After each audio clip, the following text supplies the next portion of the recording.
तपाईँहरूले piston फेर्नुभयो half engine बनाउनु भयो भने चाहिँ तपाईँले यो काम चाहिँ गर्नुभएको हुँदैन, मैले धेरै ठाउँ देखिरहेको छु होइन। र यस्तो खालको जुन हाम्रो हेडमा यस्तो खालको पाइप दिएको हुन्छ यो चाहिँ हाम्रो 2017 मोडलभन्दा अगाडिको बाइकमा दिएको छ है।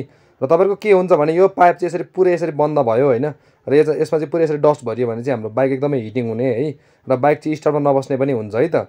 र मैले त्यसको फटाफट खोलिरहेको छु होइन। यसको चाहिँ इन्जिन बनाउनु भएको थियो, तर यो पाइप चाहिँ सफा गर्नुभएको रहेनछ होइन, यो पुरै बन्द भइसकेको छ है। र म तपाईँलाई फटाफट सफा गरेर देखाउँछु है त। हेर्नुहोस् है त यसमा फोहोर कति छ, ल हेर्नुहोस्। तपाईँहरूले पनि इन्जिन बनाउँदै हुनुहुन्छ भने चाहिँ यस्तो खालको पाइपहरू चाहिँ मजाले खोलेर सफा गर्नुपर्छ है। यसमा चाहिँ हाम्रो पुरै कार्बन डस्ट जम्मा भयो भने चाहिँ हाम्रो बाइकमा मजाले एयर सर्कुलेसन नहुने है, र बाइक एकदमै तातिने हुन्छ। त्यही भएर यस्तो खालको कुराहरू चाहिँ तपाईँले इन्जिन बनाउने टाइममा चाहिँ याद गर्नुपर्छ है। हेर्नुहोस् त कति धेरै फोहोर छ, हेर्नुहोस् त। मैले पेट्रोल लगाएर ट्राई गरिरहेको छु, देखाइरहेको छु तपाईँलाई होइन। यसमा चाहिँ एकदमै धेरै फोहोर छ, र यस्तो खालको कुराहरू चाहिँ हाम्रो यस्तो कार्बनहरू बसेको छ कुनै कुनै ठाउँमा पाइपमा, र ब्लकेज गरेको छ भने चाहिँ हामीले यसलाई खोलेर मजाले सफा गरेर मात्रै फिटिङ गर्नुपर्छ है।